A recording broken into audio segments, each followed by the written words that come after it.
Hello అందరికీ ఉల్లిపొరక ఎలా తయారు చేసుకోవాలో చూద్దాం. ముందుగా బాండీలో ఆయిల్ వేసుకొని ఆయిల్ వేడయ్యాక జీలకర్ర ఆవాలు వేసుకోవాలి.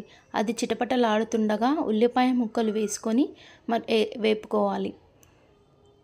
10 వెల్లుల్లి రెబ్బలను కచ్చాపచ్చాగా దంచుకొని అది కూడా వేసుకోవాలి. అలాగే పల్లీలను కూడా దంచుకొని అది కూడా వేసుకొని కలుపుకోవాలి. కరివేపాకు వేసుకొని మరొకసారి కలుపుకొని పసుపుని యాడ్ చేసుకోవాలి. మనము కడిగి పెట్టుకున్న ఉల్లిపొరకను వేసి మళ్ళొకసారి కలుపుకోవాలి.